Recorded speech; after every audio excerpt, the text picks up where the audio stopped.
আলাইকুম ওয়া রাহমাতুল্লাহ। আজকের এই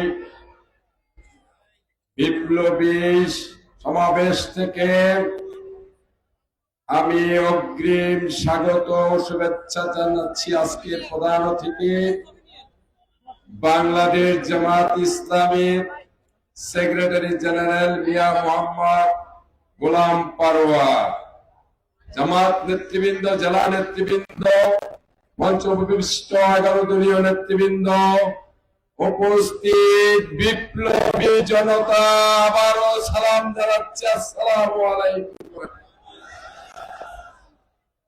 নির্বাচন 12 তারিখে হবে, কিন্তু এখনই বুঝতে পেরেছি ভোটাররা যদি 80% অংশগ্রহণ করে তাহলে আমরা 80% ভোট পাবো।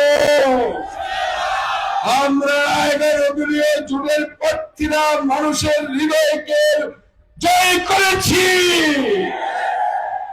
আর প্রতিপক্ষকে বলি, বাকি ভোট নিয়ে সংসদে বিরোধী দলের ভূমিকা পালন করার জন্য যে মানসিকতার জন্য দরকার, সেই মানসিকতা নিয়ে প্রস্তুত থাকো।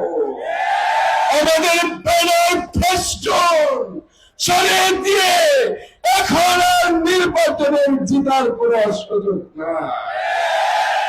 প্রশাসনকেও বলি, আগামী 13 তারিখ যে সরকার হবে, জনগণের সরকার, দেশপ্রেমিক মানুষের সরকার, সেই সরকার কিন্তু একটা ফুলের বাগান উপহার দিতে চায়, প্রশাসনকে ঢেলে সাজাতে চায়, যেই প্রশাসনের লোকের যে সমস্যাগুলো আছে তা নির্ণয় করে সমাধান করতে চায়। আর প্রশাসন যদি, নির্বাচন কমিশন যদি, সরকার যদি ভিন্নভাবে অন্য আরেকটা ফেসিস্টকে ক্ষমতায় বসাতে চায়, তাহলে এই ফেসিস্টদেরকে 5ই আগস্টের যে গণ-অভ্যুত্থান হয়েছিল, এরকম 10টা গণ-অভ্যুত্থানকে মোকাবেলা করতে হবে। আপনারা জানেন, একটা বিদেশি শক্তি বাংলাদেশ স্বাধীন হওয়ার পর থেকে আমাদের রাজনীতি স্থিতিশীলতা নষ্ট করেছে, আমাদের অর্থনীতিকে নষ্ট করেছে, আমাদের সব কিছু ধ্বংস করার চেষ্টা করেছে, পারে নাই।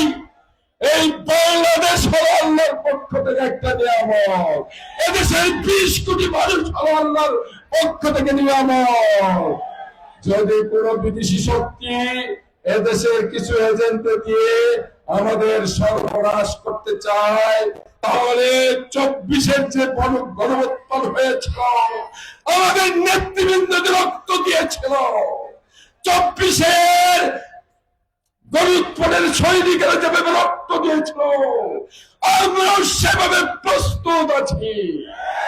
আমাদের শেষ রক্তবিন্দু দিয়ে হলো এদেশের স্বাধীনতার সার্বভৌমত্বকে আমরা শক্তিশালী রাখতে চাই, এদেশের অর্থনীতিকে আমরা শক্তিশালী রাখতে চাই, বিশ্বের দরবারে একটা উন্নয়নশীল দেশ হিসেবে আমরা আত্মপ্রকাশ করতে চাই।